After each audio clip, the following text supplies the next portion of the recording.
You're standing in the marble courtyard of Lysander's villa on the slopes of Mount Hymettus, olive oil glistening on your carefully sculpted torso, watching as three wealthy Athenian citizens argue over who gets to sponsor your education this month. The irony isn't lost on you that being beautiful enough to inspire philosophical debates about desire has become both your greatest asset and your most dangerous liability. One wrong glance, one poorly timed smile at the wrong symposium guest, and you could find yourself exiled to work the silver mines at Laurium, assuming you're lucky enough to avoid being thrown off a cliff for corrupting the youth of Athens. But we're getting ahead of ourselves, aren't we? This particular moment of social peril is still years away from where your story really begins.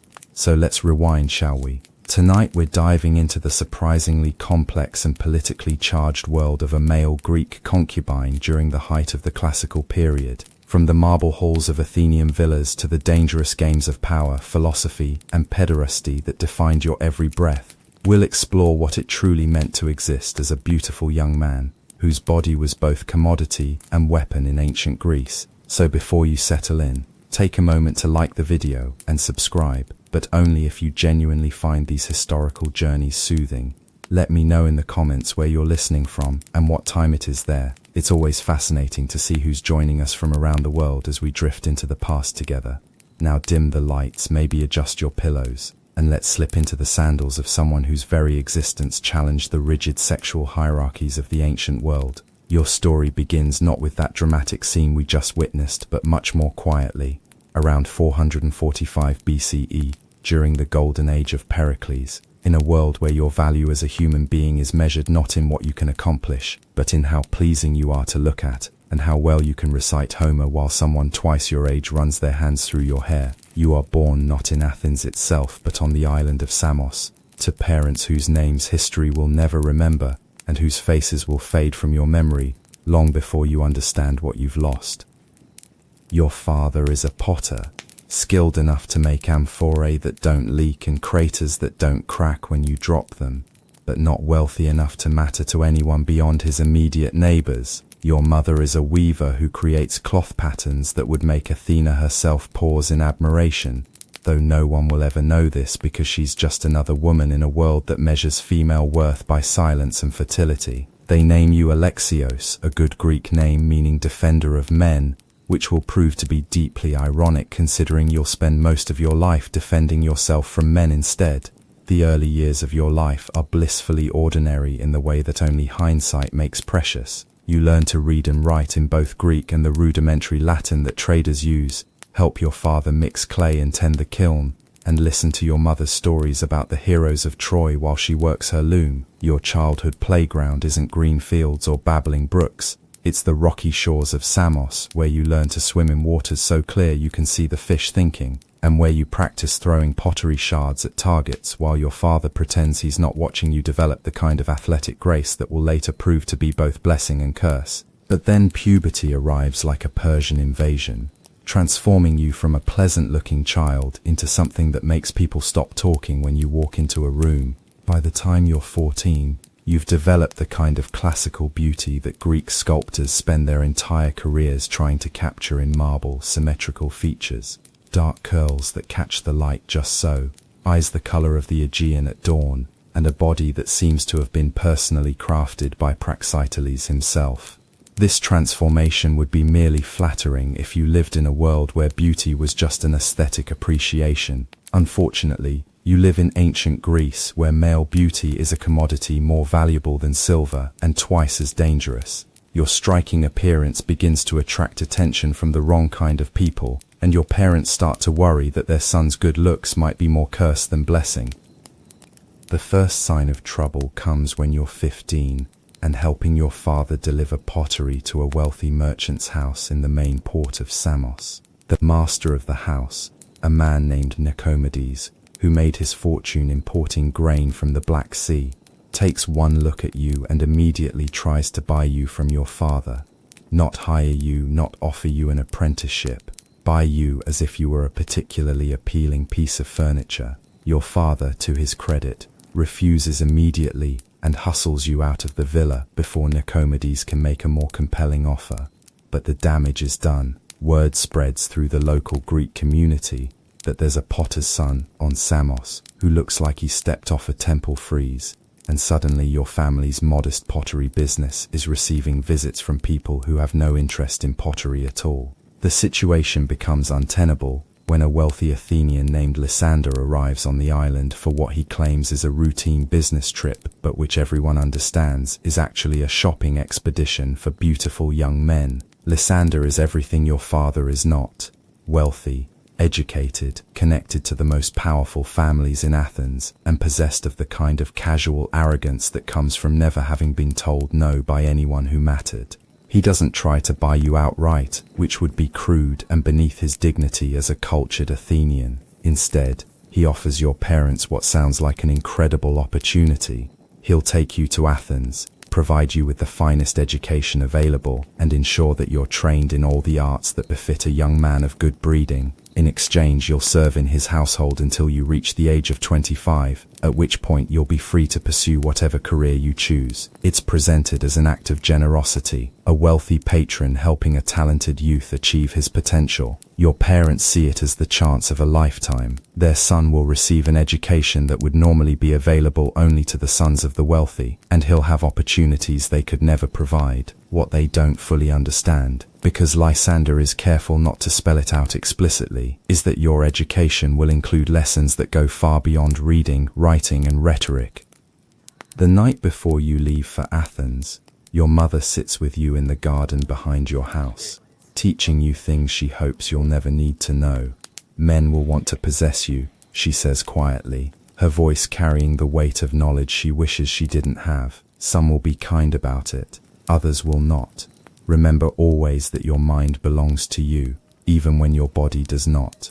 What you think, what you feel, what you dream, these are yours alone, and no one can take them from you unless you let them. It's advice that sounds cryptic at 15, but will prove invaluable in the years to come. The journey to Athens takes 3 days by ship, and you spend most of it trying to imagine what your new life will be like. You've never been more than 10 miles from the place you were born, and the idea of living in the greatest city in the world is both thrilling and terrifying. Athens in 430 BCE is everything you've been told and nothing you expected. The city sprawls across its hills like a magnificent organism that's grown beyond any reasonable size, humming with the energy of more people than you ever imagined could exist in one place. The Acropolis dominates the skyline like a crown of marble and gold. The Parthenon so perfect it seems like something the gods themselves might have built if they'd had better architects. Lysander's house sits on the slopes of the Areopagus, in a neighborhood that manages to be both fashionable and intellectually respectable. It's not the grandest house in Athens.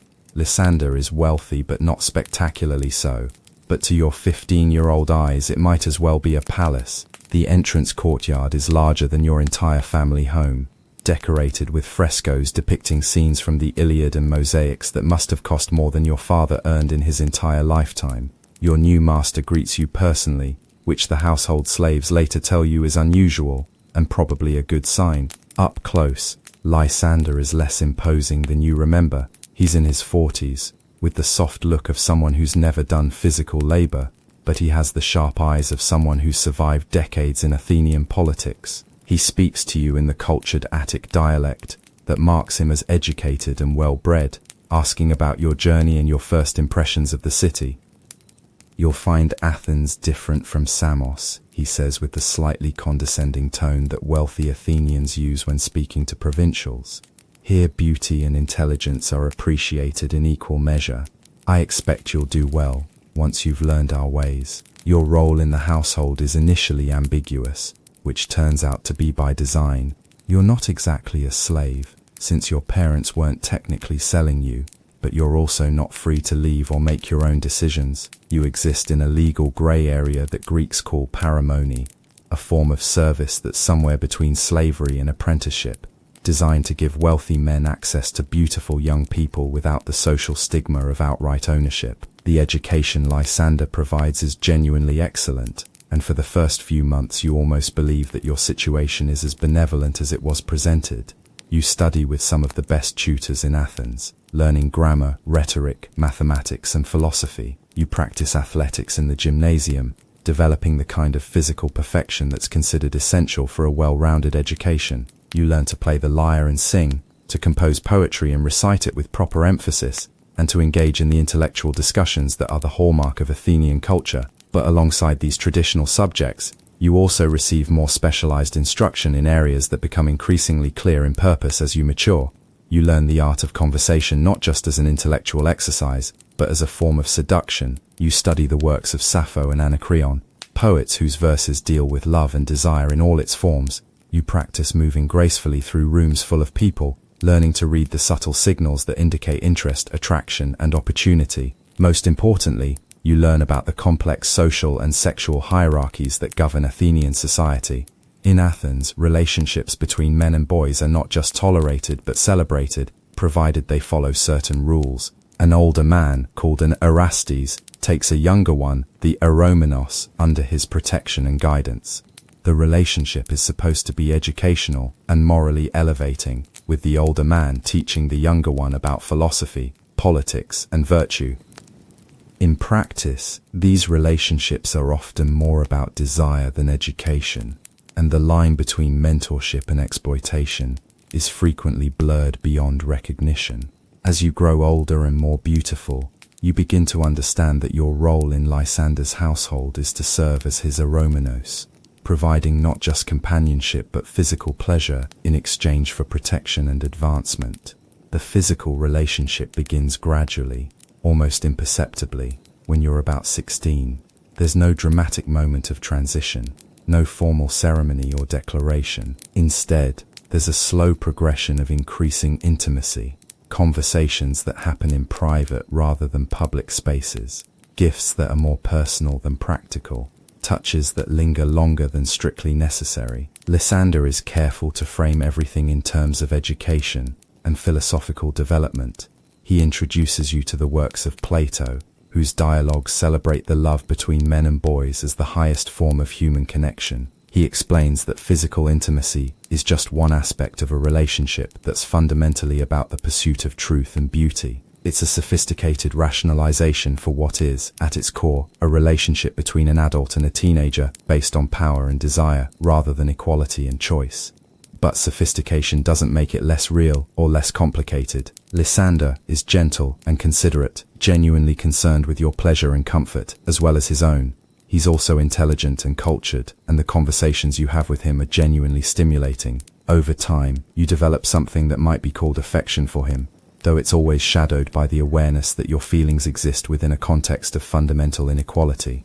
What surprises you most about your situation is how normal it becomes. In Athens, relationships like yours are so common that no one comments on them. You attend symposiums where grown men openly compete for the attention of beautiful boys, and philosophical discussions where the love between Aristos and Eromenos is treated as the foundation of civilized society. You begin to see yourself not as a victim, but as a participant in one of the defining institutions of Greek culture. This acceptance is both liberating and troubling. On one hand, it means you don't have to struggle with shame or secrecy about your relationship with Lysander. On the other hand, it means you're expected to be grateful for a situation that would be considered exploitation in any other context. The contradiction creates a kind of cognitive dissonance that you learn to live with, like a persistent ache that eventually becomes so familiar you stop noticing it. Your education continues during this period, but it takes on new dimensions as you learn to navigate the complex social world of Athens. You attend dinner parties where you're expected to be charming and intelligent without being too assertive, and symposiums where you serve wine while listening to discussions of politics and philosophy. You learn to read the subtle signs that indicate who has real power, who can be safely ignored, and who might be useful to cultivate. The most important skill you develop is the ability to be simultaneously visible and invisible, present enough to be appreciated, but not so prominent that you threaten anyone's dignity or status. It's a delicate balance that requires constant attention and adjustment, like walking a tightrope over an abyss that's deeper than you want to contemplate. Your first real test comes when you're 17, and Lysander decides to host a symposium for several prominent Athenians, including a couple of generals and a philosopher whose name is spoken with the kind of reverence usually reserved for heroes. These gatherings are important social events where business gets conducted, alliances are formed, and reputations are made or destroyed, often over the course of a single evening. For Lysander, this particular symposium represents an opportunity to demonstrate his sophistication and good taste to people whose opinions matter for his business and political prospects. For you, it represents your debut as more than just Lysander's personal companion, your first opportunity to prove that his investment in your education has been worthwhile.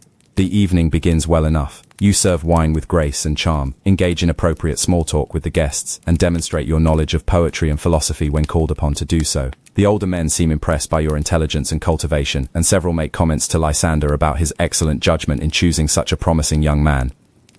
But the real challenge comes when one of the guests, a general named Cleon, who has a reputation for both military brilliance and personal ruthlessness, begins paying you the kind of attention that makes everyone else uncomfortable. He asks you to recite some verses from the Iliad, then requests that you demonstrate some of the dance moves you've learned.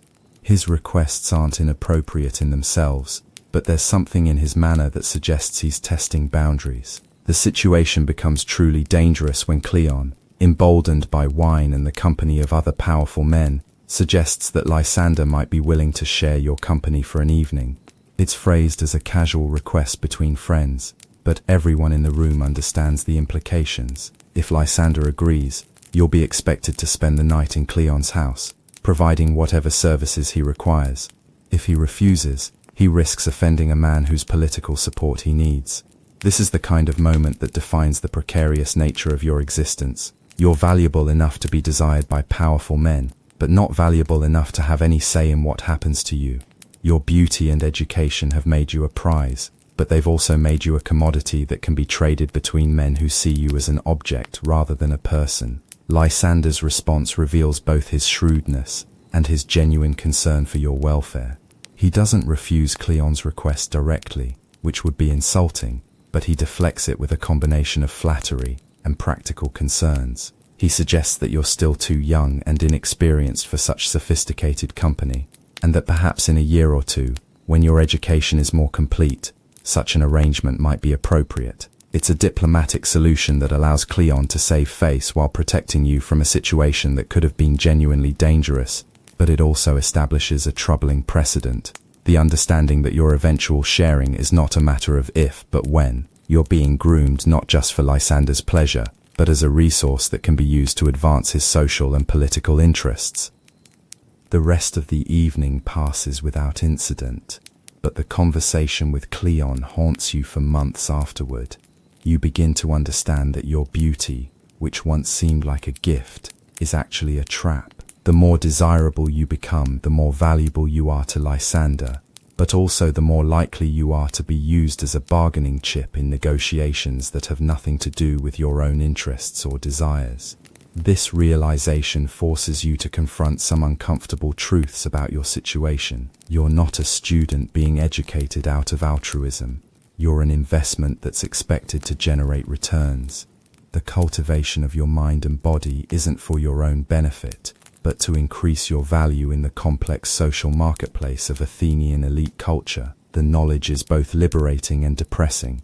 Understanding the true nature of your position allows you to make more informed decisions about how to navigate it, but it also strips away any illusions you might have had about being genuinely cared for rather than simply possessed. Over the next year, you throw yourself into your studies with renewed intensity, but now your motivation is different. Instead of learning to please Lysander or to become the person he wants you to be, you're learning to develop skills and knowledge that might eventually allow you to create some measure of independence for yourself. You pay special attention to rhetoric and philosophy, subjects that might allow you to earn your own living as a teacher or advisor. You also begin to cultivate relationships with other young men in similar situations, creating a network of allies who understand the peculiar challenges of your position. The most important of these relationships is with a young man named Damon, who serves in the household of a wealthy merchant named Hipponicus. Damon is a few years older than you and has been in Athens longer, which gives him a perspective on your shared situation that you find both valuable and disturbing. He's learned to navigate the system with a combination of intelligence, charm, and calculated cynicism that you find both admirable and troubling. The key,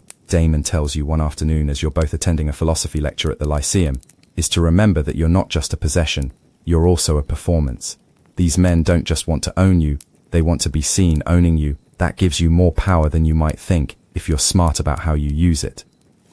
He goes on to explain the subtle ways that a clever Eromenos can influence his Erastes, using charm and intelligence to guide decisions while maintaining the fiction that the older man is in complete control. It's a form of manipulation that requires considerable skill, but it can provide a measure of agency within a fundamentally powerless situation.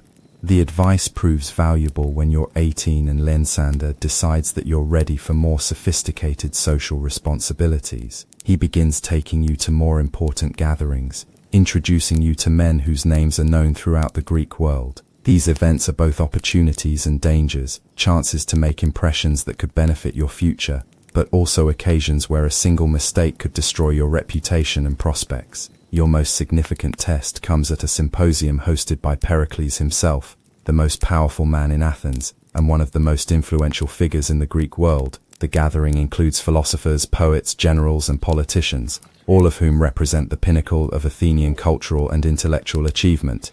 For a young man from Samos, being invited to such an event is like being allowed to sit at the table of the gods. The evening begins with discussions of philosophy and politics, subjects on which you're expected to listen respectfully but not contribute unless specifically invited to do so. You serve wine and engage in light conversation when addressed, demonstrating the kind of cultivated charm that's expected from someone in your position. The older men seem impressed by your intelligence and deportment, and several make complimentary remarks to Lysander about his excellent taste in companions, but the real moment of truth comes when Pericles himself asks you to recite something from the works of Pindar, the great lyric poet whose odes celebrate athletic achievement and divine inspiration. It's both an honor and a test, an opportunity to demonstrate your education and cultural sophistication, but also a chance to make a fool of yourself in front of the most important people in Athens. You choose an ode that celebrates the victory of a young athlete in the Olympic Games, partly because it's appropriate to the setting, and partly because its themes of youth, beauty, and achievement resonate with your own situation. Your recitation is flawless, delivered with the kind of emotional intensity and technical precision that demonstrates both natural talent and excellent training. The response is gratifying. Murmurs of approval from the assembled guests, a nod of satisfaction from Pericles, and a look of genuine pride from Lysander. But more importantly, you notice several of the guests looking at you with a new kind of interest, the kind of attention that suggests you've crossed some invisible threshold from mere ornament to genuine participant in the cultural life of the city. This recognition is both exhilarating and dangerous. On one hand, it means you're developing a reputation independent of your relationship with Lysander, which could provide opportunities for advancement that don't depend entirely on his continued favor. On the other hand, it makes you more visible to people who might see you as either an opportunity or a threat. The danger becomes apparent a few weeks later, when you receive an invitation to attend a private gathering at the house of Alcibiades, the brilliant and notoriously unstable young politician, whose radical views and scandalous behavior make him one of the most controversial figures in Athens. The invitation is addressed to you personally, not to Lysander, which is unusual and potentially problematic. Alcibiades is exactly the kind of person your position requires you to be careful around: charismatic, powerful, and utterly unpredictable. He's known for his intelligence and his ability to charm anyone he chooses to focus his attention on, but he's also known for his ruthlessness and his willingness to destroy anyone who gets in his way. An invitation from him is both an honor and a potential death sentence. Lysander is clearly uncomfortable with the situation, but unable to refuse without giving offense to someone whose political support he needs. He agrees to let you attend, but not before giving you a series of warnings about being careful, observant, and above all, discreet. Alcibiades is brilliant, he tells you, but he's also dangerous. Don't let yourself be flattered into saying or doing anything you might regret. The gathering at Alcibiades' house is unlike anything you've experienced before. Where most symposiums follow traditional patterns of discussion and entertainment, this one has an edge of unpredictability that keeps everyone slightly off balance. The conversation jumps from philosophy to politics to personal gossip with dizzying speed, and the wine flows more freely than is entirely wise. Alcibiades himself is everything you've been told and more. He's handsome in a way that's almost unsettling, with the kind of perfect features that seem designed to make other people feel inadequate. But it's his intelligence that's truly impressive. He can discuss any subject with apparent expertise, shift between serious discourse and witty banter with effortless grace, and make anyone he's talking to feel like the most interesting person in the room. When he focuses his attention on you, the effect is intoxicating. He asks about your background, your education, your thoughts on various philosophical questions, and he listens to your answers with the kind of intense attention that makes you feel genuinely valued. For someone accustomed to being ornamental, the experience of being taken seriously as an intellectual equal is powerfully seductive, but you also sense danger beneath the charm. There's something predatory in the way Alcibiades watches you, as if he's evaluating you for purposes you can't quite discern. His questions, while seemingly innocent, probe for information about your relationship with Lysander, your connections with other prominent Athenians, and your own ambitions and desires. The evening reaches its climax when Alcibiades suggests that the group engage in a philosophical discussion about the nature of love and desire. It's a common topic at symposiums, but his approach is more personal and provocative than usual. He asks each guest to describe their ideal relationship, and the answers reveal far more about the speakers than might be entirely wise. When it's your turn to speak, you find yourself in a delicate position. Anything you say will be scrutinized for hidden meanings and political implications, and a wrong word could damage your reputation or create problems for Lysander. You choose your words carefully, speaking about the importance of intellectual compatibility and mutual respect in any relationship, while avoiding anything that could be interpreted as criticism of current arrangements or expressions of personal ambition. Your response seems to satisfy Alcibiades, who nods approvingly and makes some complimentary remarks about your wisdom and maturity, but you also notice him exchanging glances with one of his associates, a look that suggests your words have been noted and filed away for future reference. The rest of the evening passes without incident, but you leave Alcibiades' house with the unsettling feeling that you've been recruited for something without quite understanding what. Over the following weeks you receive several more invitations to gatherings at his house, and while you attend them at Lysander's reluctant consent, you become increasingly aware that you're being drawn into a circle of influence that operates by rules you don't fully understand. The situation comes to a head when you're 19 and Alcibiades makes you an offer that's both tempting and terrifying. He suggests that you might benefit from a change of scene, perhaps a position in his own household that would provide greater opportunities for intellectual and political advancement.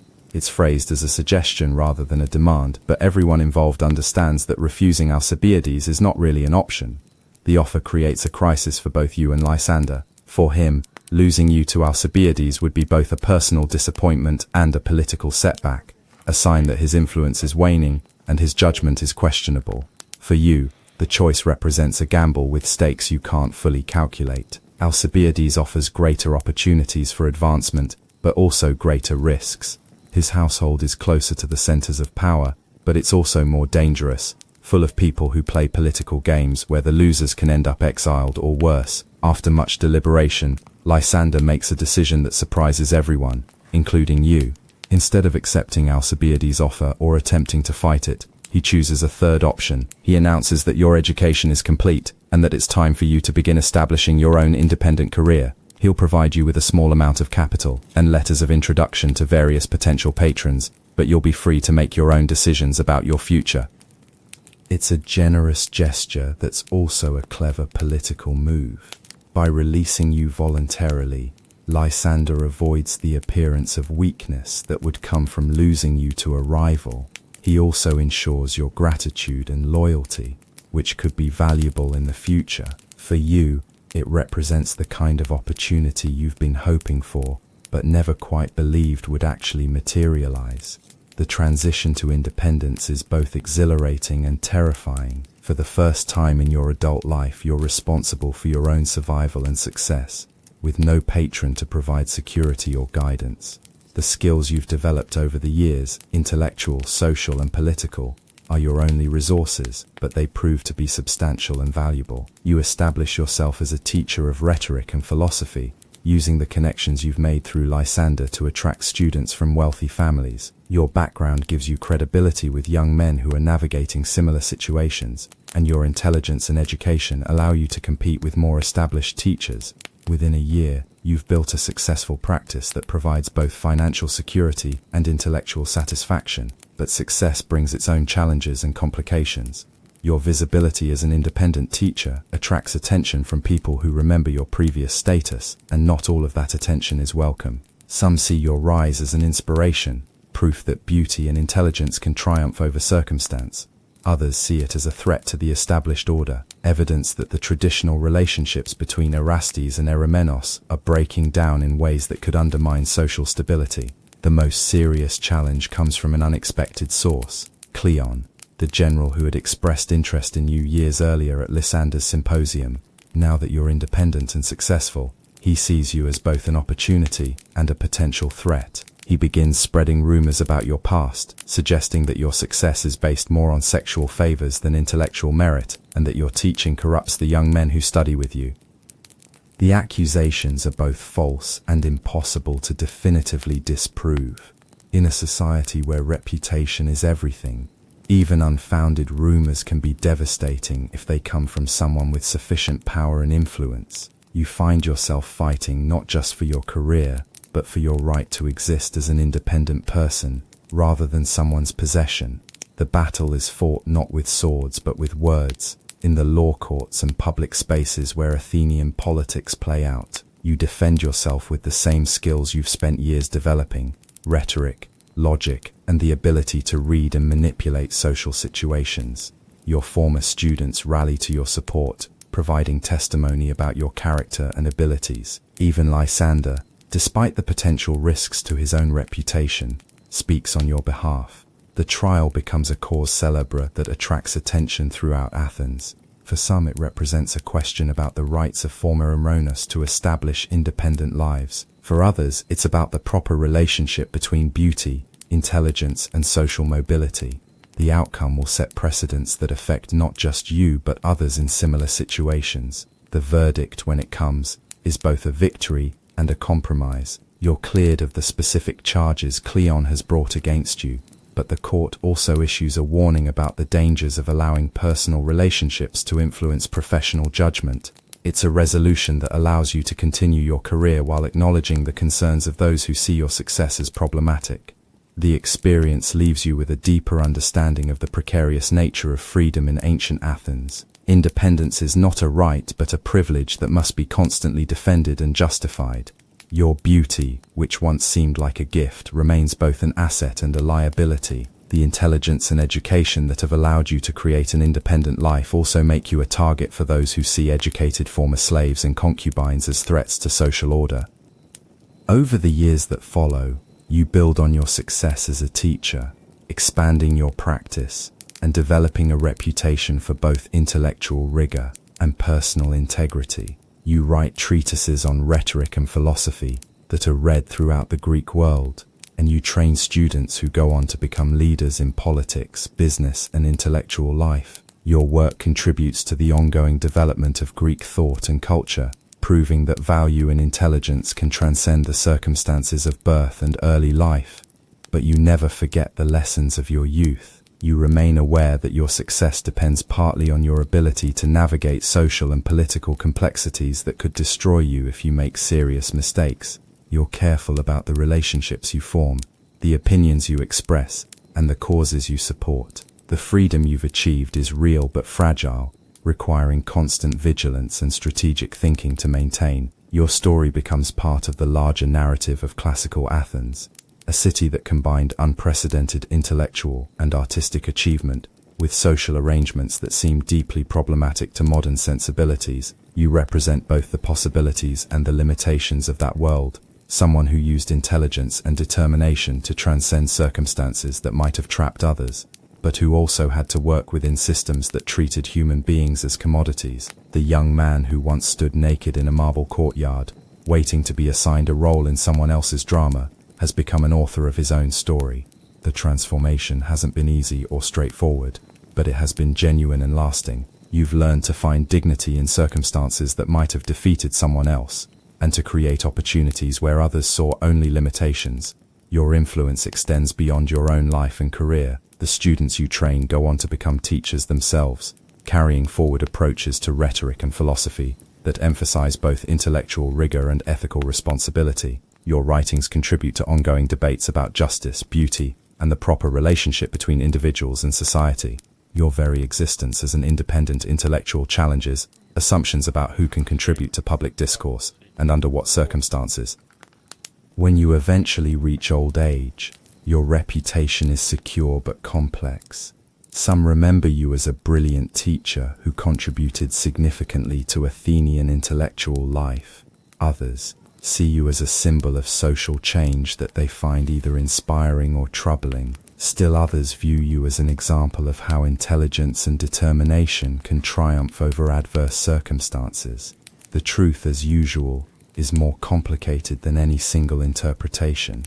You've been all of these things at different times and in different contexts. Your life has been shaped by forces beyond your control: the accident of birth, the circumstances of beauty, the social arrangements of ancient Athens, but also by choices you've made about how to respond to those forces. Your legacy lives on in the work of your students, the ideas you've contributed to philosophical discourse, and the precedent you've set for others who find themselves in similar circumstances. You've proven that it's possible to create meaning and value, even within systems that seem designed to limit human potential, and that intelligence and character can sometimes triumph over circumstances that appear insurmountable. The boy who was once valued primarily for his beauty has become remembered for his mind and his contributions to human knowledge. The young man who was once powerless has become someone whose ideas influence how people think about justice, education, and the relationship between individual merit and social position. Your life, which began as someone else's possession, has ended as your own creation and contribution to human understanding. In the end, your story demonstrates both the constraints and the possibilities that existed within ancient Greek society. While you were never free to choose your initial circumstances or to escape entirely from the limitations they imposed, you were able to transform your experiences into sources of strength and wisdom. Your beauty opened doors that might otherwise have remained closed, but it was your intelligence and character that allowed you to walk through them and create something lasting on the other side. The marble courtyards where you once waited to be assigned your role have crumbled into dust, but the ideas you contributed to human thought continue to influence how people understand themselves and their relationships with others. The young man who once existed primarily as an object of desire has become a voice that speaks across centuries to anyone who has ever struggled to define themselves on their own terms, rather than accepting the definitions imposed by others. Your transformation from concubine to philosopher, from possession to independent thinker, represents one of the fundamental human struggles: the effort to create meaning and dignity within circumstances that seem designed to deny both. The fact that you succeeded despite overwhelming obstacles serves as both inspiration and challenge to others who face similar battles against systems that would reduce them to commodities. But your story isn't over yet. Success as an independent teacher brings new complexities and responsibilities that you hadn't anticipated. Your reputation attracts students from across the Greek world, young men who see in you proof that intelligence and determination can triumph over birth and circumstance. Some of them come from backgrounds similar to your own, seeking guidance on how to navigate the treacherous waters of Athenian society while maintaining their dignity and independence. One of these students is a young man named Hippias, who arrives at your school when he's 17, carrying letters of introduction from merchants in Aegina who describe him as exceptionally bright but difficult to manage. His story is familiar: beautiful enough to attract unwanted attention, intelligent enough to understand his predicament, but young enough to be angry about it, in ways that could prove dangerous to both himself and others. Hippias reminds you of yourself at that age, though his anger burns hotter and more visibly than yours ever did. He's been passed between 3 different households in 2 years, each arrangement ending when his refusal to accept his prescribed role created problems for his patrons. He arrives at your school not seeking education, but seeking weapons, intellectual and rhetorical tools he can use to fight a system he sees as fundamentally unjust. "Why should I pretend to be grateful for being owned?" he asks during one of your private sessions, his voice carrying the kind of righteous fury that makes older men nervous. "Why should I smile and recite poetry while someone twice my age puts his hands on me and calls it education? You found a way out. Teach me how to do the same." It's a reasonable request, but also a dangerous one. The path you took to independence required years of careful maneuvering, strategic patience, and considerable luck. More importantly, it required you to work within the system rather than openly challenging it. Hippias wants revolution, but revolution is exactly what Athens won't tolerate from someone in his position. You spend months trying to channel his anger into more productive directions, teaching him the subtle arts of influence and persuasion that might allow him to improve his situation without destroying himself.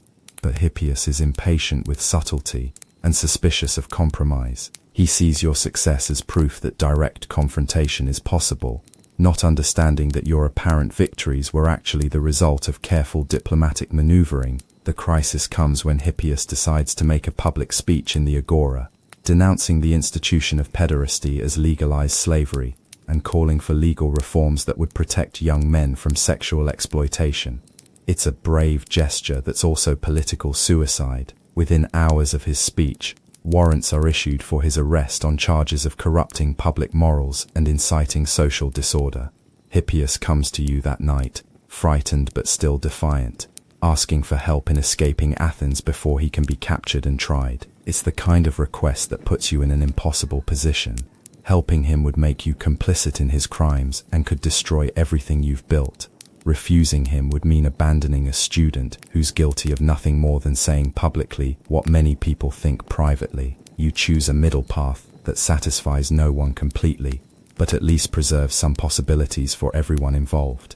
Instead of helping Hippias escape, you use your connections to arrange for him to be quietly exiled rather than publicly tried. It's not the justice he wants, but it's preferable to the martyrdom he seemed determined to achieve.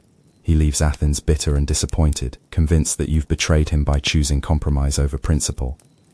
The incident haunts you for months afterward, raising questions about your own choices and the advice you give to students in similar situations. Have you become too comfortable with systems that you once found intolerable?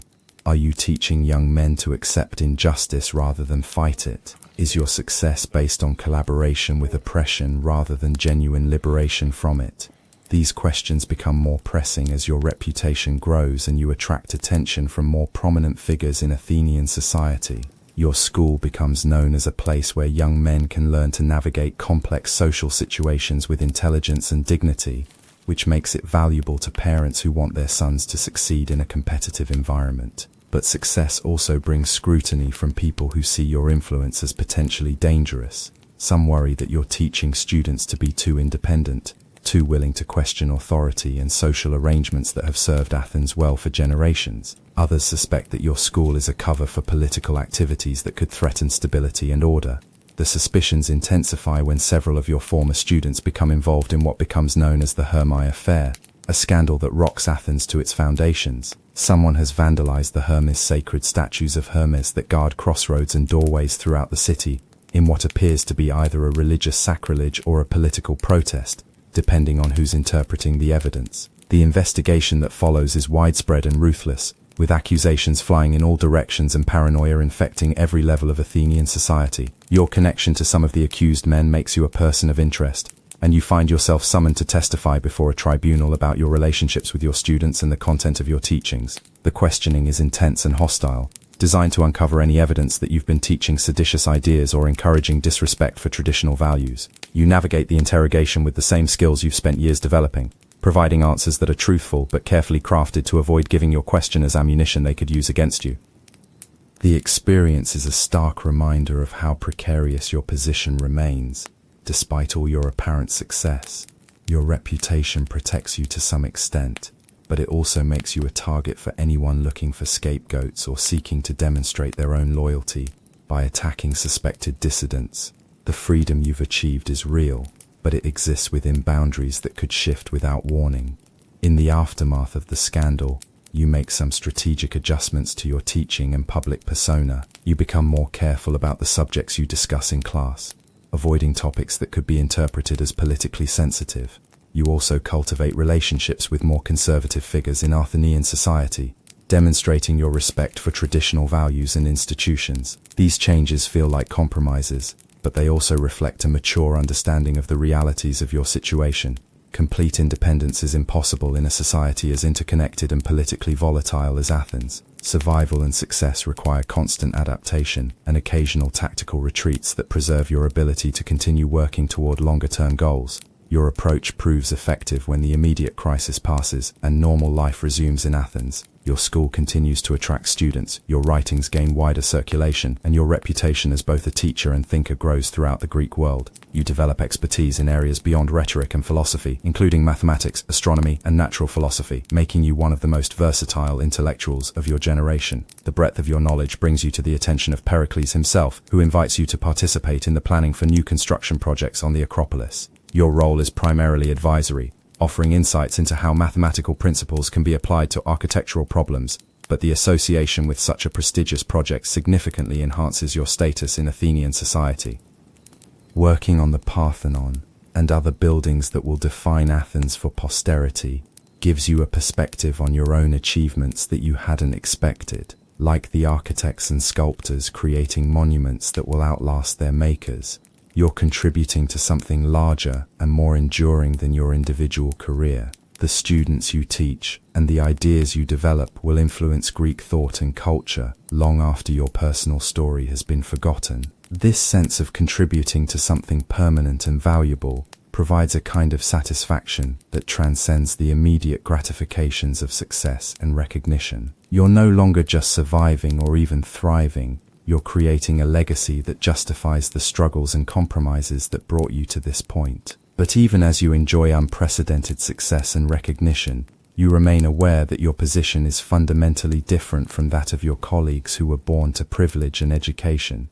They take their status for granted in ways that you never can. Every achievement must be earned and re-earned, every relationship carefully maintained, every public statement weighed for its potential consequences. This constant vigilance is exhausting, but it also provides advantages that your more secure colleagues lack. Your awareness of how quickly circumstances can change makes you more adaptable and resilient when challenges arise. Your experience of powerlessness makes you more sensitive to the needs and concerns of students who come from similar backgrounds. Your understanding of how social systems actually work rather than how they're supposed to work makes you a more effective teacher and advisor. These qualities become particularly valuable during the early years of the Peloponnesian War, when Athens faces external military pressure and internal political tensions that strain the city's social fabric. Your school becomes a refuge for young men whose normal paths to advancement have been disrupted by military service and economic uncertainty. You adapt your curriculum to address the practical challenges your students face, teaching them how to maintain their dignity and effectiveness in a world that's becoming increasingly chaotic and unpredictable. Your lessons draw on your own experiences of navigating difficult circumstances, but they're also informed by your studies of history and philosophy, providing students with both practical tools and theoretical frameworks for understanding their situations. The war years test everything you've built, but they also validate the approaches you've developed over decades of teaching and thinking. Students who master your methods prove remarkably successful at maintaining their positions and advancing their careers, even as traditional sources of stability and patronage collapse around them. Your reputation as a teacher who can prepare young men for success in difficult times attracts attention from beyond Athens. You receive invitations to establish schools in other Greek cities, and some of your former students founding similar institutions based on your methods and principles. Your influence begins to spread throughout the Greek world, carried by a network of teachers and intellectuals who share your commitment to combining practical wisdom with theoretical understanding. But expansion also brings new responsibilities and challenges. You find yourself managing not just a school but a movement, with all the complications that entails. Different cities have different political systems and social arrangements, and approaches that work in Athens may not be appropriate elsewhere. You must learn to adapt your teachings to local circumstances, while maintaining the core principles that make your methods effective. The most significant test comes when you're invited to establish a school in Syracuse, the powerful Greek city in Sicily, that has its own unique political and social dynamics. The invitation comes from Dionysius the Elder, the tyrant who rules Syracuse with an iron fist, but who also recognizes the value of intellectual and cultural sophistication in legitimizing his regime. The opportunity is enormous. Syracuse offers resources and freedom that aren't available in Athens, and success there could establish your reputation throughout the Western Greek world. But the risks are equally significant. Working for a tyrant means accepting moral compromises that could undermine everything you've tried to build, and failure could result in consequences far more severe than social embarrassment or professional setback. After much deliberation, you decide to accept the invitation, but with conditions that protect your independence and integrity. You'll establish a school in Syracuse, but it will operate according to your own principles rather than serving the immediate political needs of Dionysius's regime. You'll teach students from throughout Sicily and southern Italy, not just those approved by the tyrant. Most importantly, you'll retain the right to leave if the situation becomes incompatible with your values and commitments. The negotiations over these conditions reveal both your growth as a political actor and the respect your reputation commands. Dionysius agrees to terms that he would never have considered from someone with less proven ability and international recognition. Your success in Athens has given you leverage that allows you to maintain some independence even while working within an authoritarian system. The school you establish in Syracuse becomes your greatest achievement, surpassing even your original institution in Athens in terms of its influence and impact.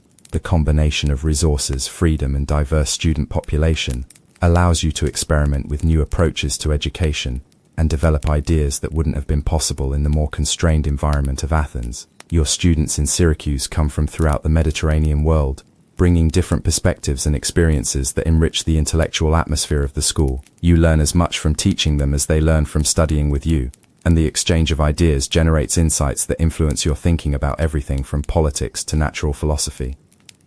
The success of the Syracuse school also provides you with financial security that allows you to pursue interests and projects that wouldn't have been economically viable earlier in your career. You sponsor research by other scholars, support artists and poets whose work interests you, and begin writing longer, more ambitious works that synthesize decades of thinking and teaching. Your major work, a treatise on the relationship between individual virtue and political justice, becomes one of the most influential philosophical works of the classical period. Drawing on your experiences as both student and teacher, slave and free man, you develop arguments about human dignity and social responsibility that challenge conventional thinking while remaining practical and applicable to real-world situations. The book's publication creates controversy throughout the Greek world, as you've intended.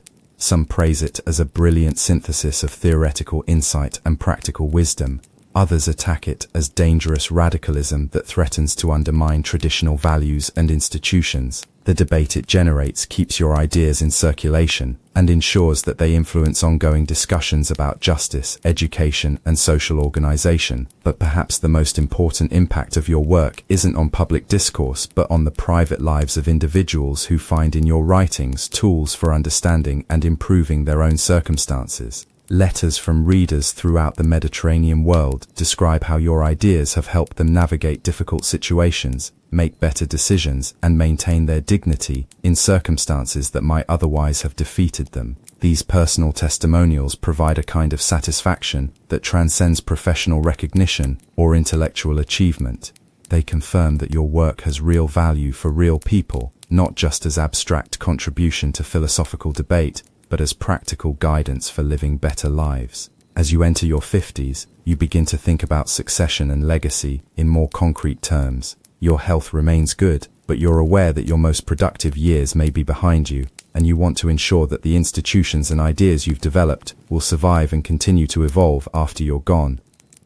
You begin training a new generation of teachers who can carry on your work, selecting the most promising of your former students and providing them with advanced instruction in both the content and methods of your approach to education. These teacher training programs become models that are adopted throughout the Greek world, ensuring that your influence will extend far beyond your personal reach. You also begin work on what you intend to be your definitive statement on education and human development, a comprehensive guide that synthesizes everything you've learned over decades of teaching and thinking. The project is ambitious, perhaps overly so, but you're determined to create something that will serve as both practical manual and theoretical foundation for future educators. The writing process forces you to reflect on your entire career, from your earliest days as Lysander's Eromenos to your current position as one of the most respected intellectuals in the Greek world. The journey has been longer and stranger than anything you could have imagined as a frightened teenager leaving Samos for an uncertain future in Athens.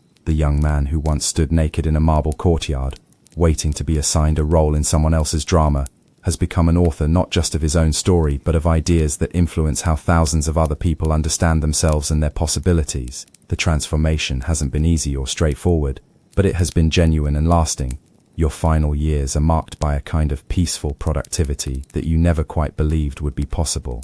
Your schools in Athens and Syracuse continue to thrive under the leadership of your former students. Your writings circulate throughout the Mediterranean world, and your reputation provides you with both security and influence that allow you to pursue projects driven by curiosity and commitment rather than necessity or ambition. You spend increasing amounts of time in contemplation and writing, but you also remain engaged with the practical work of teaching and mentoring. The combination of reflection and action, theory and practice, provides a sense of completeness that validates the choices you've made and the paths you've followed.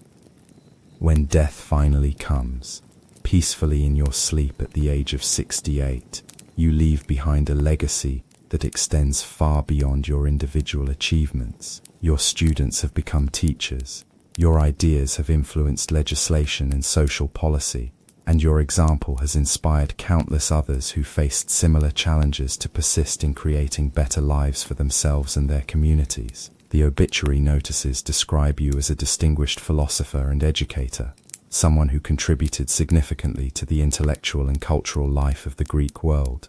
There's no mention of your origins as a concubine, not because that part of your story is shameful, but because it has been transcended by everything you accomplished afterward. But those who knew you best understand that your early experiences weren't obstacles to be overcome, but sources of strength and insight that informed everything you achieved later.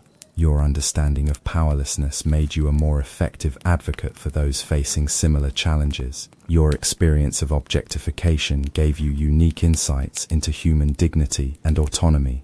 Your journey from commodity to creator provided perspectives on freedom and responsibility that enriched both your teaching and your thinking. Your real legacy lives on in the work of your students, the institutions you founded, and the ideas you contributed to human understanding. The schools you established continue to operate for centuries after your death, adapting to changing circumstances while maintaining their commitment to the principles you developed. Your writings influence philosophers and educators throughout the ancient world and beyond, providing frameworks for thinking about education, justice, and human development that remain relevant long after the specific circumstances that inspired them have passed into history. Perhaps most importantly, your example demonstrates that it's possible to create meaning and value even within systems that seem designed to limit human potential. Your transformation from concubine to philosopher proves that intelligence, character, and persistence can sometimes triumph over circumstances that appear insurmountable.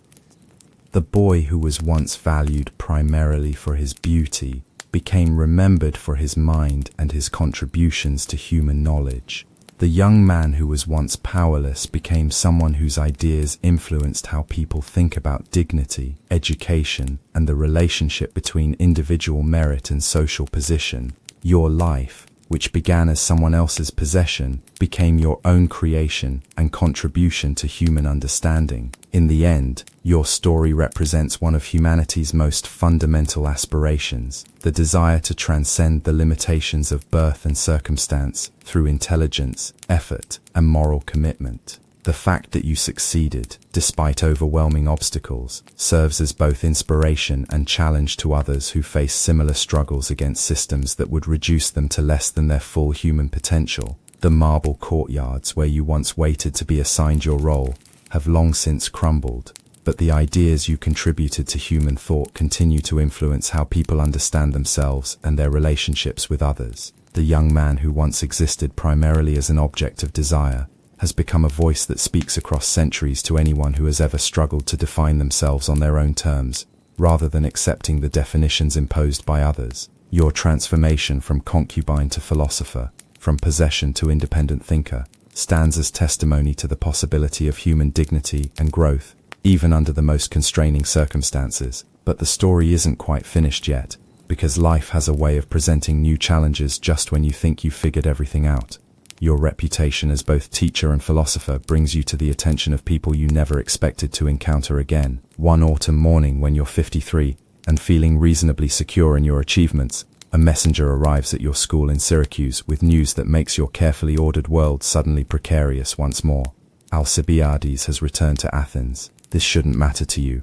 After all, your last interaction with him was more than 30 years ago, and you've built an entire life independent of Athenian politics and the dangerous games that powerful men play with each other's lives. But Alcibiades is not the kind of person who forgets potentially useful connections, and your current prominence makes you exactly the sort of asset he might want to cultivate or neutralize.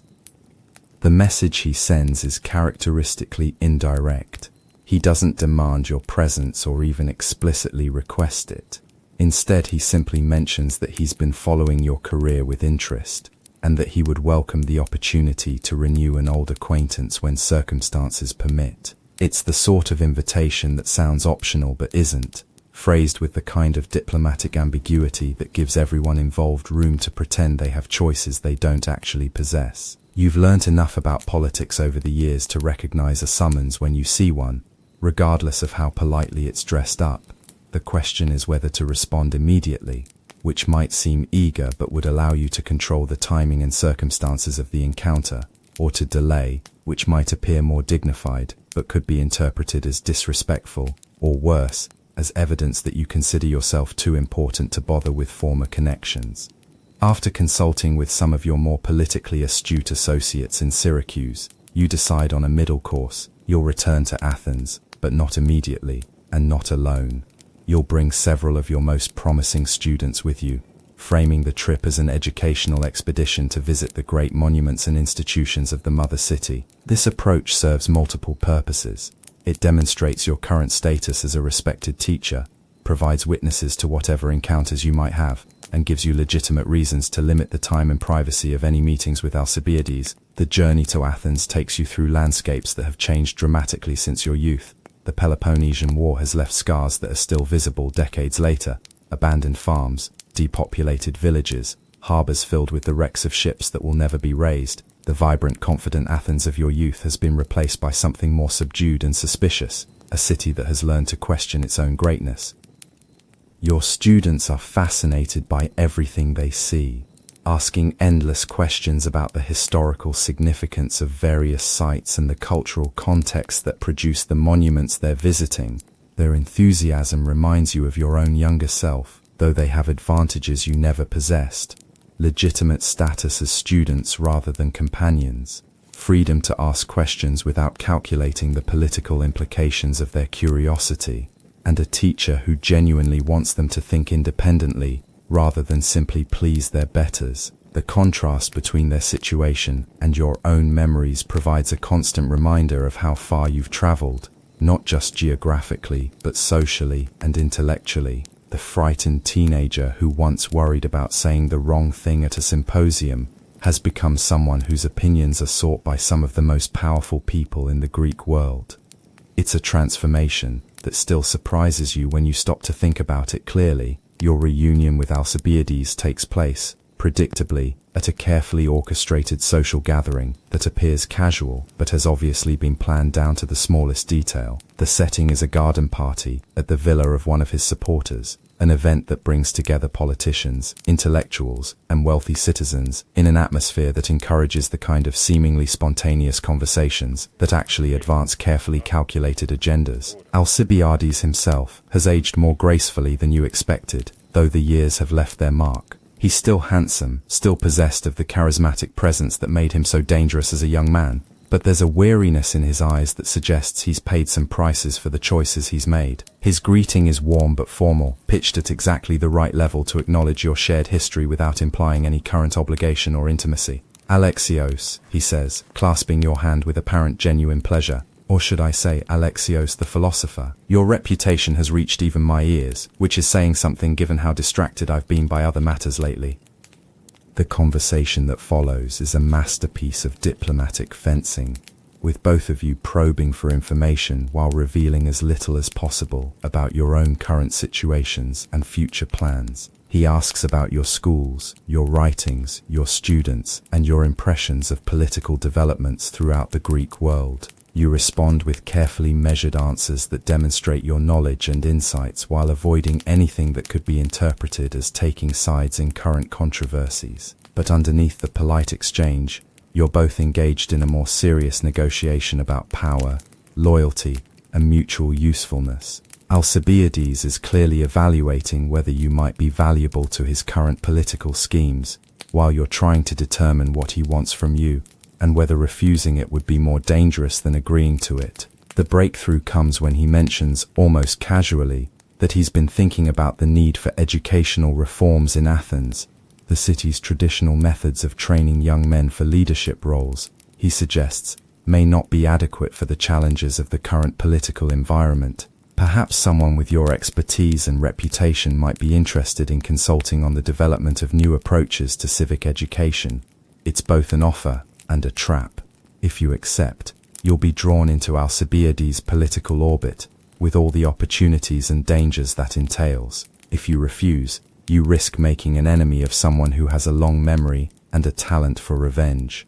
But there's also a third possibility, that he may not have considered using his offer as an opportunity to pursue your own agenda, rather than simply serving his. The question of civic education is certainly fascinating, you reply carefully.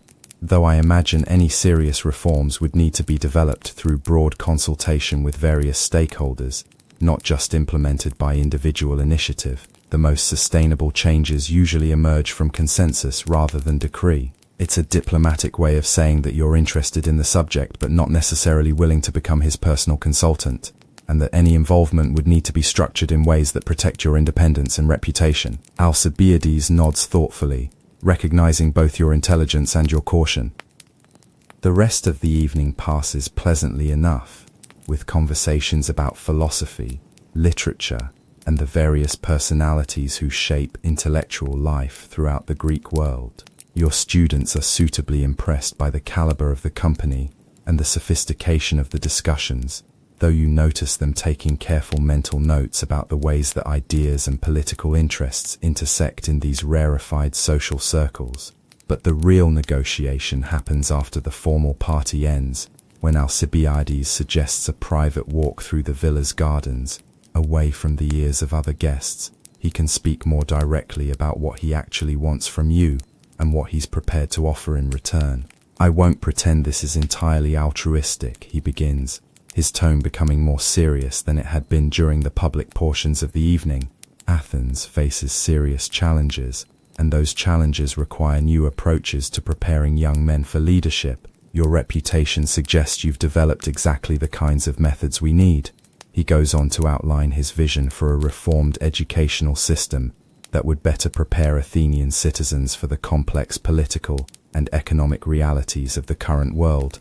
It's an ambitious and actually quite thoughtful plan, one that would benefit not just Athens but potentially serve as a model for other Greek cities facing similar challenges. But he also makes it clear that his support for such reforms is conditional on their serving his broader political objectives. He needs allies who can help him rebuild his influence in Athenian society, and an association with a respected educator could provide exactly the kind of intellectual credibility his reputation currently lacks. I'm offering you the opportunity to shape the minds of the next generation of Athenian leaders, he concludes. In exchange, I ask only that you remember who made such opportunities possible. It's a seductive offer, and also a dangerous one. The chance to influence educational policy in Athens could allow you to implement ideas you've been developing for decades, potentially benefiting thousands of young men who might otherwise receive inadequate preparation for citizenship and leadership. But accepting would also mean allying yourself with one of the most controversial figures in Athenian history, someone whose political fortunes could shift dramatically with little warning. You ask for time to consider the proposal, And Alcibiades agrees with apparent good grace, though you suspect he's already confident of your eventual acceptance. After all, what teacher could resist the opportunity to put his theories into practice on such a scale? The next several days are spent in intensive discussions with your students and careful conversations with various Athenian intellectuals whose judgment you trust. The consensus that emerges is mixed. The educational opportunities are genuine and potentially transformative, but the political risks are substantial and could affect not just your own career, but the institutions you've built in Syracuse and elsewhere. Your decision, when you finally make it, surprises everyone, including yourself. You agree to consult on educational reforms, but only as part of a broader commission that includes representatives from various philosophical schools and political factions. You'll contribute your expertise, but within a structure that prevents any single individual from claiming ownership of the results or using them for purely personal advantage. It's a compromise that satisfies no one completely, but preserves possibilities for everyone involved. Alcibiades gets access to your ideas and expertise, but within constraints that limit his ability to exploit the association for purely political purposes. You get the opportunity to influence educational policy, but with protections that preserve your independence and reduce the risks to your reputation. The commission that results from these negotiations becomes one of the most significant educational initiatives in Athenian history. Over the course of 2 years, representatives from different philosophical traditions work together to develop new approaches to civic education that combine traditional Greek values with innovations designed to address contemporary challenges. Your contributions focus on methods for developing critical thinking skills and ethical reasoning, drawing on techniques you've refined through decades of teaching students from diverse backgrounds. You advocate for educational approaches that encourage independence and intellectual curiosity, while still preparing students for effective participation in civic life. The work is intellectually stimulating and personally satisfying, but it also requires constant diplomatic maneuvering to navigate the competing interests and philosophical differences of the commission members. You find yourself drawing on all the political skills you've developed over the years, using lessons learned in very different contexts to build consensus among people who often disagree on fundamental principles. The most challenging aspect of the work involves reconciling different views about the ultimate purposes of education. Some commission members believe that civic education should primarily serve the state, preparing citizens to fulfill their obligations and maintain social stability. Others argue that education should primarily serve individuals, helping them develop their full potential regardless of social expectations or political requirements. Your own position, developed through years of experience with students from various backgrounds, emphasizes the interdependence of individual development and social responsibility. You argue that the most effective citizens are those who have been encouraged to think independently and develop strong ethical foundations, because such people are better able to make good decisions in complex situations, and less likely to be manipulated by demagogues or corrupted by self-interest. This perspective proves influential in shaping the Commission's final recommendations, which call for educational reforms that balance individual development with civic preparation. The report advocates for curricula that include not just traditional subjects like rhetoric and mathematics, but also ethics, critical thinking, and practical wisdom. More controversially, the Commission recommends changes to the social arrangements that govern relationships between teachers and students, suggesting legal protections that would prevent the exploitation of young men, while preserving the mentoring relationships that have traditionally been central to Greek education. These recommendations create a firestorm of controversy throughout Athens and beyond. Conservative citizens argue that the proposed changes would undermine traditional values and weaken the social bonds that hold Greek society together. Progressive intellectuals counter that the reforms are necessary to address systematic abuses and prepare citizens for the challenges of a changing world. The debate that follows consumes Athenian intellectual and political life for months. Your role in developing the controversial recommendations makes you a target for criticism from traditionalists who see you as a dangerous radical undermining social stability. But it also earns you support from younger citizens and progressive thinkers who view the reforms as long overdue recognition of fundamental problems in Greek educational practice. The personal cost of this visibility is higher than you anticipated. Your association with controversial reforms attracts scrutiny, not just of your current activities but of your entire personal history. Critics begin spreading stories about your origins as a concubine, suggesting that your advocacy for educational reforms is motivated by personal resentment rather than genuine concern for social improvement.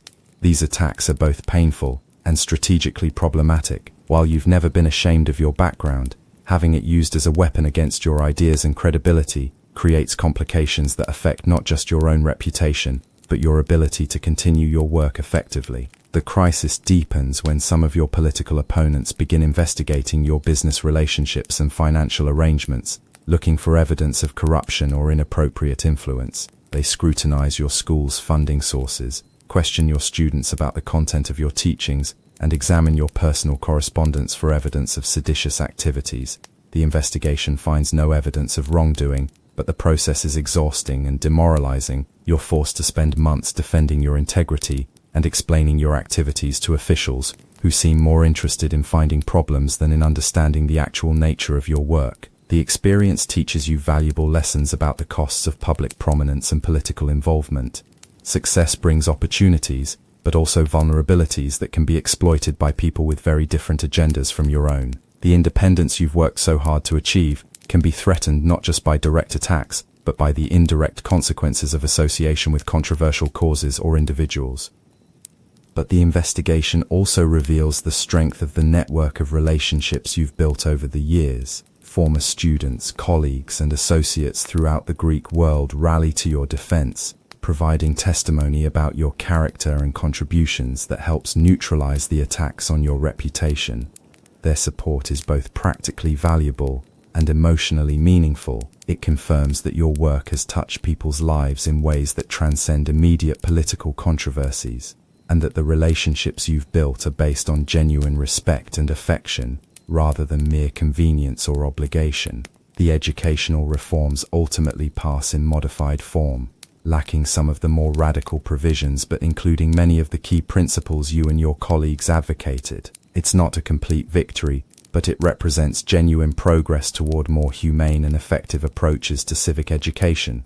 More importantly for your own development, the experience of working on large-scale institutional change provides insights that influence your thinking about education, politics, and social reform. You begin to understand how individual transformation and social change interact, and how personal experiences of growth and liberation can inform broader efforts to improve human institutions. These insights shape the final phase of your career, as you shift your focus from direct teaching to writing and consultation on educational policy throughout the Mediterranean world. Your reputation as both a practical educator and a thoughtful analyst of social issues makes you a sought-after advisor to political leaders and educational institutions facing various challenges. The work takes you to cities throughout the Greek world and beyond, exposing you to different approaches to education and governance that broaden your perspective on human possibilities. Each new context teaches you something about the relationship between individual development and social arrangements, confirming your belief that the most effective reforms are those that serve both personal growth and collective well-being. Your travels also provide opportunities to reconnect with former students and colleagues, many of whom have gone on to establish their own schools and develop their own approaches to education and intellectual inquiry. These encounters are deeply satisfying, offering evidence that your influence has extended far beyond your direct teaching and created a network of educators committed to similar principles and methods. But perhaps the most meaningful aspect of this period is the correspondence you maintain with hundreds of individuals whose lives have been touched by your work in various ways. Their letters describe how your ideas have helped them navigate difficult situations, make better decisions, and find meaning in circumstances that might otherwise have seemed hopeless. These personal testimonials provide a perspective on your achievements that transcends professional recognition or intellectual influence. They confirm that your work has real value for real people, not just as abstract contributions to philosophical debate, but as practical guidance for living better lives. As you enter your 60s, you begin to experience the physical limitations that come with age, but your intellectual energy remains strong. You continue writing, though at a more measured pace, and you take on fewer consulting projects, focusing on those that offer the greatest potential for lasting impact. Your major work during this period is a comprehensive analysis of the relationship between education and human flourishing, drawing on decades of experience teaching students from diverse backgrounds and observing the effects of different educational approaches on individual development and social progress. The book becomes your most influential work, widely read not just by educators and philosophers, but by parents, political leaders, and anyone interested in human development and social improvement. Its central argument that education should serve both individual growth and collective welfare influences educational theory and practice throughout the ancient world and beyond. But beyond its intellectual contributions, the book also serves as a kind of autobiography, though not in any conventional sense. Through discussions of educational philosophy and social theory, you tell the story of your own transformation from concubine to philosopher, illustrating how individuals can transcend their circumstances through intelligence, effort, and moral commitment. The personal dimension of the work resonates with readers who face their own challenges in trying to create meaningful lives within constraining circumstances. Your example demonstrates that transformation is possible, while your analysis provides frameworks for understanding how such transformations occur and how they can be supported by appropriate social arrangements. The book's publication creates renewed interest in your personal story, but this time the attention is largely positive. Instead of using your background to discredit your ideas, readers see your origins as evidence that your theories are grounded in real experience rather than abstract speculation. This shift in how your history is perceived marks a kind of final vindication of the choices you've made throughout your life. The experiences that once seemed like sources of shame or vulnerability have become strengths that enhance your credibility and deepen the impact of your work. Your final years are marked by a sense of completion and satisfaction that you never quite believed would be possible. The institutions you've built continue to operate successfully. Your ideas continue to influence educational practice throughout the Mediterranean world, and your example continues to inspire others who face similar challenges in creating meaningful lives. When death finally comes, at the age of 72, you're surrounded by former students, colleagues, and friends whose lives have been enriched by their association with you. The funeral draws mourners from throughout the Greek world, including political leaders, philosophers, educators, and ordinary citizens whose lives have been touched by your work. The obituary notices describe your contributions to philosophy and education, your influence on political and social reform, and your role in shaping the intellectual life of your generation. But those who knew you best understand that your greatest achievement was the transformation of your own life, from commodity to creator, from object to subject, from someone whose existence was defined by others to someone who defined himself. Your schools continue to operate for centuries after your death, adapting to changing circumstances while maintaining their commitment to the principles you developed. Your writings continue to influence philosophers and educators throughout the ancient world and beyond, providing frameworks for thinking about human development and social progress that remain relevant long after the specific circumstances that inspired them have passed into history. But perhaps your most enduring legacy is the example you set of how individuals can create meaning and dignity, even within systems designed to limit human potential. Your transformation from concubine to philosopher demonstrates that intelligence, character, and persistence can sometimes triumph over circumstances that appear insurmountable. The boy who was once valued primarily for his beauty became remembered for his mind and his contributions to human knowledge. The young man who was once powerless became someone whose ideas influenced how people think about dignity, education, and the relationship between individual merit and social justice. Your life, which began as someone else's possession, became your own creation and contribution to human understanding. In a world that still struggles with questions of power, exploitation, and human worth, your story continues to offer both hope and practical guidance for those brave enough to claim their right to be fully human. The marble courtyards where you once waited to be assigned your role have long since crumbled into dust, but the ideas you contributed to human thought continue to influence how people understand themselves and their relationships with others. The young man who once existed primarily as an object of desire has become a voice that speaks across centuries to anyone who has ever struggled to define themselves on their own terms, rather than accepting the definitions imposed by others. Your transformation from concubine to philosopher, from possession to independent thinker, stands as eternal testimony to the possibility of human dignity and growth, even under the most constraining circumstances. And in the quiet moments when people wrestle with questions of identity, purpose, and the possibility of change, your example whispers across the ages. Intelligence can triumph over circumstance, character can overcome exploitation, and every human being possesses the potential to transcend the limitations that others would impose upon them. But even in death, your story continues to unfold in ways you couldn't have anticipated. The week after your funeral, a controversy erupts that would have amused you if you'd been alive to witness it. Several prominent Athenians begin arguing over who has the right to claim your intellectual legacy, each insisting that their interpretation of your ideas represents the true philosophy of Alexios of Samos. The dispute reveals something you'd suspected but never fully grasped during your lifetime, that your work had become larger than your individual achievements, taking on meanings and significance that extended far beyond your original intentions. Different groups of followers emphasize different aspects of your teachings, creating schools of thought that sometimes contradict each other while all claiming to represent your authentic vision. The more conservative interpreters focus on your emphasis on working within existing social structures, using your success as evidence that the current system, while imperfect, provides sufficient opportunities for those with talent and determination. They downplay the more radical implications of your writings about educational reform and social justice, presenting you as a champion of meritocracy rather than a critic of systemic oppression. Meanwhile, the more progressive followers emphasize your critiques of exploitation and your advocacy for protecting vulnerable young people from abuse. They see your personal story as proof that Greek society's treatment of beautiful young men amounts to institutionalized slavery, and they use your writings to support calls for more dramatic social reforms.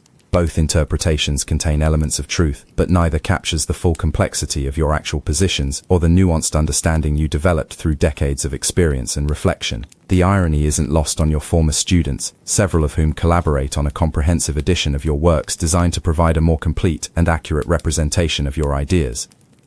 This editorial project, led by your most accomplished former student Damon of Syracuse, becomes a model for scholarly editing that influences how ancient texts are preserved and transmitted for generations. More immediately, it helps establish a more balanced understanding of your contributions that acknowledges both your criticisms of existing arrangements and your practical insights about how change can be achieved within realistic constraints.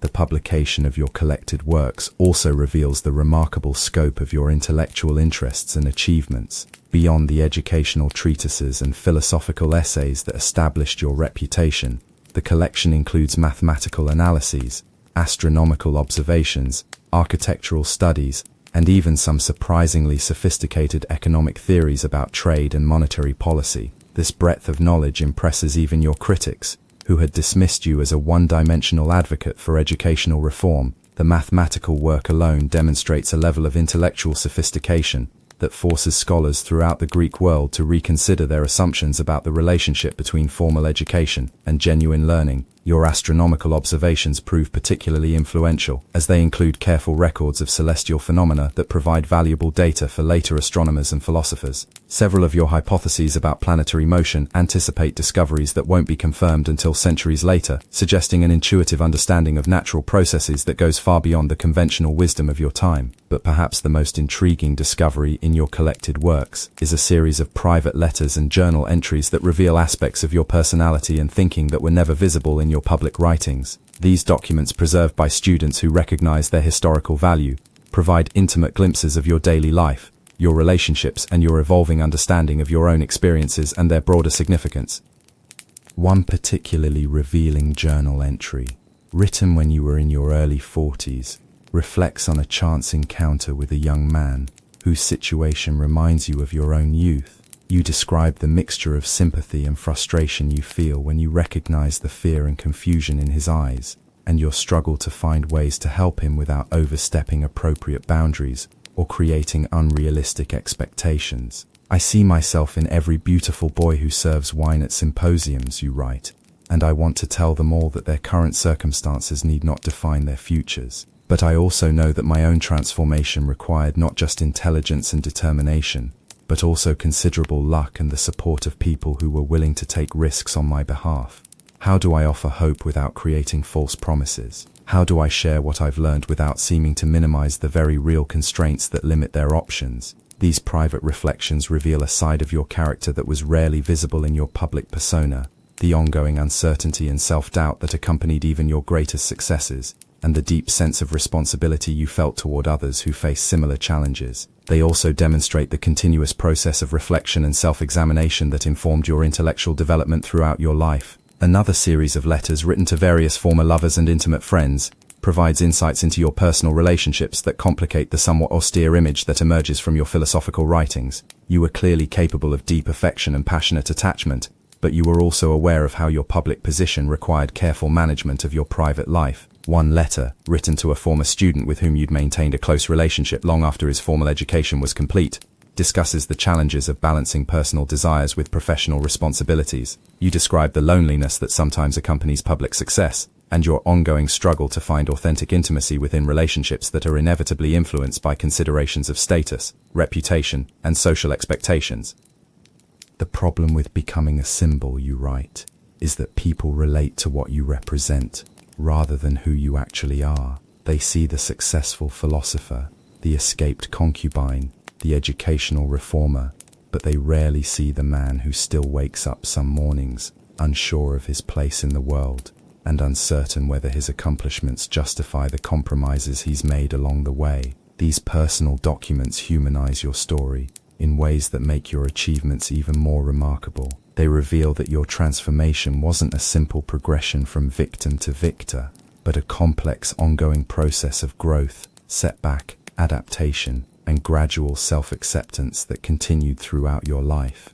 The publication of these intimate materials also sparks debate about the ethics of making private writings public, even posthumously. Some scholars argue that your personal thoughts and feelings should remain private, while others contend that they provide crucial context for understanding your public works and their historical significance. The controversy ultimately leads to the development of scholarly protocols about the use of private documents that influence historical research for centuries. Your case becomes a landmark in discussions about the balance between historical knowledge and personal privacy, adding yet another dimension to your ongoing influence on intellectual life. Meanwhile, the schools you founded continue to evolve and adapt to changing circumstances while maintaining their commitment to your core educational principles. The institution in Syracuse becomes particularly influential, attracting students from throughout the Mediterranean world and serving as a center for advanced research in mathematics, natural philosophy, and political theory. Your successor as head of the Syracuse School, a brilliant woman named Aspasia, not the famous Aspasia of Athens, but a former slave from Thrace who had studied with you for nearly a decade, proves remarkably effective at maintaining the school's reputation, while also expanding its mission to include education for women and other marginalized groups. This development would have surprised many of your contemporaries, who assumed that your methods were specifically designed for young men from elite backgrounds. But Aspasia recognizes that your fundamental insights about human potential and the relationship between education and liberation apply equally to people regardless of their gender, social class, or ethnic background. Under her leadership, the Syracuse School becomes the first major educational institution in the Greek world to admit female students on an equal basis with males. This radical innovation creates controversy throughout the Mediterranean, but it also produces remarkable results as the school's female graduates go on to make significant contributions to philosophy, mathematics, medicine, and other fields traditionally dominated by men. The success of these women provides powerful evidence for arguments you had made about the relationship between social arrangements and human achievement. Their accomplishments demonstrate that apparent differences in intellectual capacity between different groups often reflect differences in opportunity rather than differences in innate ability. This realization influences educational practices throughout the Greek world and beyond, as other institutions begin experimenting with more inclusive approaches to teaching and learning. While progress is slow and uneven, the precedent established by your school helps create momentum for broader social changes that continue to unfold long after your death. Your influence on political thought proves equally enduring, as the educational reforms you helped design in Athens become models for similar initiatives throughout the Mediterranean world. Political leaders facing various challenges, from integrating diverse populations to preparing citizens for new forms of governance, draw on your insights about the relationship between individual development and collective welfare. One particularly significant application of your ideas occurs in the Greek cities of southern Italy, where political leaders struggling to maintain their independence against Roman expansion use your educational methods to strengthen civic cohesion and prepare citizens for the challenges of resistance and adaptation. These communities discover that your emphasis on critical thinking and ethical reasoning produces citizens who are better able to make difficult decisions under pressure and less susceptible to manipulation by demagogues or foreign influences. The correlation between educational innovation and political resilience provides practical validation for theoretical arguments you had made about the importance of civic education. Your writings on economic theory also prove unexpectedly influential, as merchants and political leaders throughout the Mediterranean world begin applying your insights about trade, monetary policy, and resource allocation. Your analysis of how local economic arrangements interact with broader regional and international systems helps various communities develop more effective strategies for managing their relationships with larger powers. These practical applications of your ideas demonstrate something you had always believed but never fully proven during your lifetime: that intellectual work has real value beyond academic recognition, and that theoretical insights can provide practical guidance for addressing concrete problems. The ongoing relevance of your ideas also reflects the timeless nature of many of the challenges you addressed. Questions about education, justice, human development, and social organization remain as relevant centuries after your death as they were during your lifetime. Ensuring that your contributions continue to influence how people think about these fundamental issues. But perhaps the most lasting aspect of your legacy is the example you set of how individuals can create meaningful lives even within constraining circumstances. Your personal story continues to inspire people who face various forms of oppression, exploitation, or marginalization, providing both hope and practical guidance for those seeking to transcend their immediate situations. The specific circumstances of your life as a male concubine in ancient Greece may be historically unique, but the broader patterns of your experience, the struggle for dignity within dehumanizing systems, the use of intelligence and education as tools for liberation, the gradual accumulation of agency and influence through persistent effort, remain relevant to people facing different but analogous challenges. This universality helps explain why your story continues to resonate with readers throughout the ancient world and beyond. Each generation finds in your experience reflections of their own struggles and evidence that transformation is possible, even when circumstances seem hopeless. The preservation and transmission of your works also becomes a model for how intellectual traditions can be maintained across time and cultural boundaries. The careful editing and scholarly apparatus developed by your students influences how other ancient texts are preserved, ensuring that future generations have access to the intellectual achievements of the past. Your influence on literary and historical writing proves particularly significant, as your integration of personal experience with philosophical analysis creates new possibilities for combining autobiography, social criticism, and theoretical reflection. Later writers throughout the ancient world adopt and adapt your approaches, creating a richer and more diverse intellectual literature than might otherwise have developed. The dialogues you wrote, which combine elements of Platonic philosophical discussion with more personal and practical considerations, become models for a new form of philosophical writing that proves more accessible to general readers while maintaining intellectual rigor. These works help democratize philosophical discourse, making complex ideas available to audiences beyond the traditional academic elite.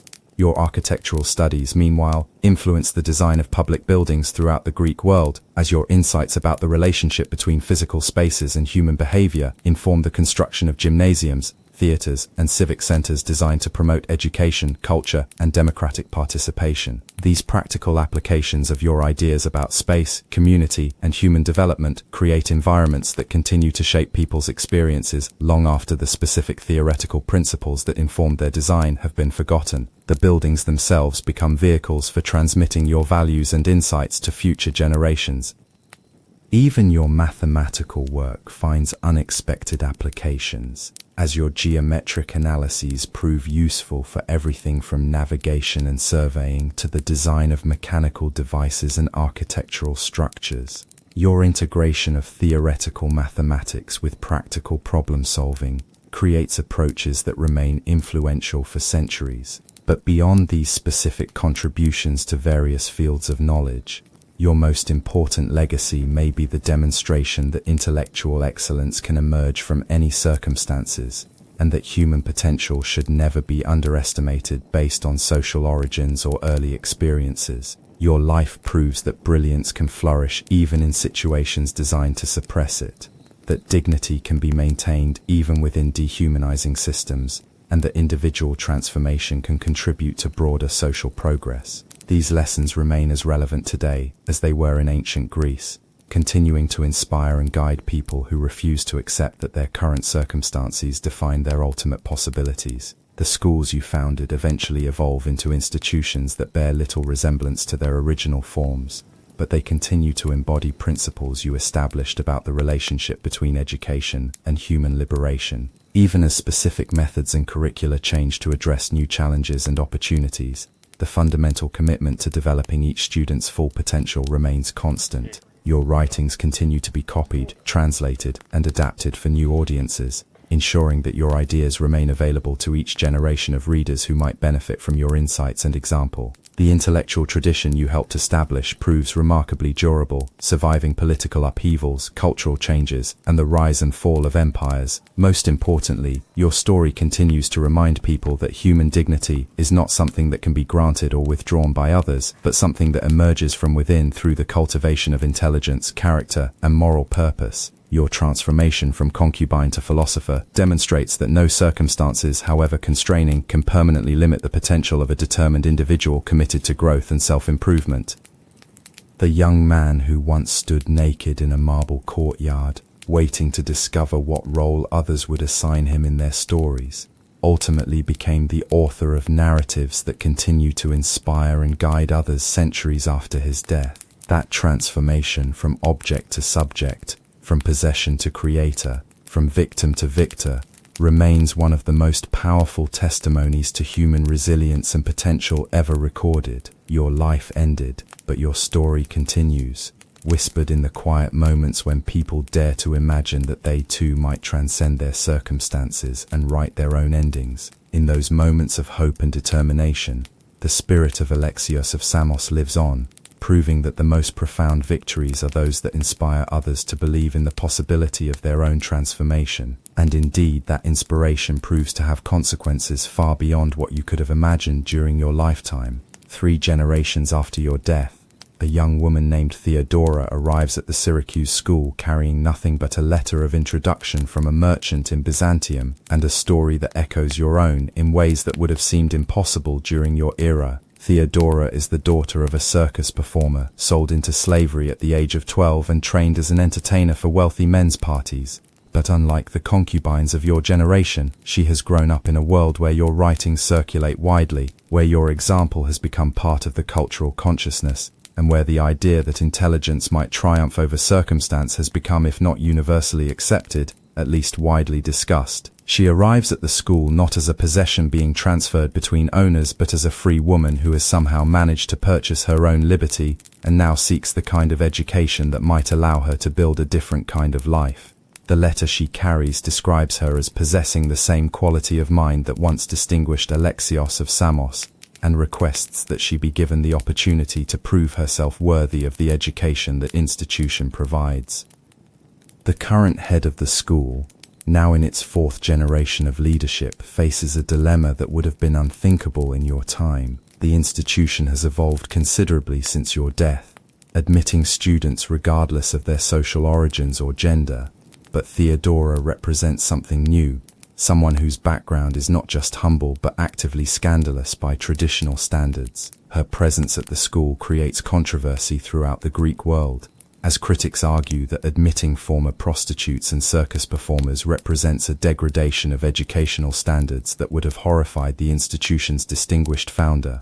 But her defenders point to your own origins and argue that rejecting her would betray the very principles you established. The debate that follows becomes a test case for how far the liberalization of education should extend, and whether the intellectual revolution you began should continue to expand, or whether it has reached appropriate limits. Conservative voices argue that there must be some boundaries, some minimal standards of respectability, that should govern admission to serious educational institutions. But Theodora herself settles the argument through the simple expedient of demonstrating intellectual abilities that surpass those of most traditionally educated students. Within months of her arrival, she is producing mathematical proofs that impress the school's most demanding instructors, and philosophical arguments that reveal both deep learning and original thinking. Her success creates ripple effects throughout the Mediterranean world, as word spreads of the former circus performer, who has become one of the most promising students at the school founded by Alexios of Samos. Her story becomes a new chapter in the ongoing narrative of intellectual liberation that you began,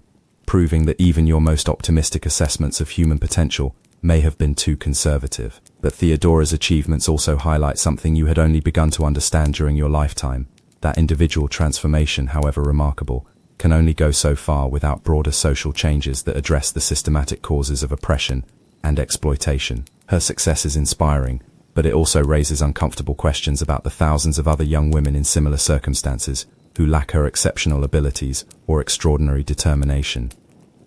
These questions become more pressing as your former students and intellectual heirs begin to grapple with the implications of your ideas for social policy and political reform. If education can indeed liberate individuals from constraining circumstances, as your example demonstrates, what obligations does society have to provide such education to everyone who might benefit from it? The question proves particularly relevant as the Greek city-states face increasing pressure from expanding Roman influence. Political leaders throughout the region begin to recognize that their survival may depend on developing human resources more effectively than their competitors, making educational innovation not just a moral imperative but a practical necessity. Several cities begin implementing educational reforms based on principles you developed, creating institutions designed to identify and cultivate talent regardless of its social origins. These experiments produce remarkable results, as individuals who would previously have been overlooked or exploited begin making significant contributions to intellectual, artistic, and political life. The success of these programs validates theoretical arguments you had made about the relationship between social arrangements and human achievement, but it also creates new challenges as traditional elites struggle to maintain their positions in increasingly meritocratic societies. The tension between merit and privilege becomes particularly acute in Athens, where your educational reforms have produced a generation of leaders whose abilities clearly surpass those of their aristocratic predecessors, but whose social origins make them suspect to conservative citizens who value tradition over competence. This generational conflict reaches a crisis point when several of your former students, now prominent political figures, propose a comprehensive reform of Athenian citizenship laws that would extend full political rights to anyone who can demonstrate appropriate education and moral character, regardless of their birth circumstances. The proposal creates the most serious political crisis Athens has faced since the Persian Wars, as different factions line up either to support or oppose what critics denounce as a fundamental attack on the natural order of society. The debate that follows involves not just immediate questions of political policy, but broader philosophical issues about human nature, social justice, and the proper organization of civilized society. Your writings become central texts in this debate, quoted by both sides to support their arguments. Conservatives emphasize passages where you stress the importance of working within existing social structures, while progressives focus on your critiques of systematic oppression and your arguments for the fundamental equality of human potential. The irony of having your ideas used to support contradictory positions would have amused you, but it also reflects the genuine complexity of the issues involved and the difficulty of translating theoretical insights into practical policies that serve both individual welfare and collective stability. The resolution of the crisis, when it finally comes, takes a form that neither side fully anticipated. Instead of either accepting or rejecting the proposed reforms wholesale, the Athenian Assembly crafts a compromise that creates new pathways to citizenship while preserving traditional privileges for existing citizens. The new laws establish a system of merit-based advancement that allows exceptional individuals to earn political rights through demonstrated achievement, but they also maintain hereditary advantages that ensure traditional elites retain their influence. It's not the revolutionary transformation that some of your followers had hoped for, but it represents genuine progress toward a more inclusive and meritocratic society. More importantly, the Athenian compromise becomes a model that influences political development throughout the Greek world and beyond. Other cities adopt similar systems, creating a gradual but persistent trend toward more open and merit-based societies that continues long after the immediate political crisis has been resolved.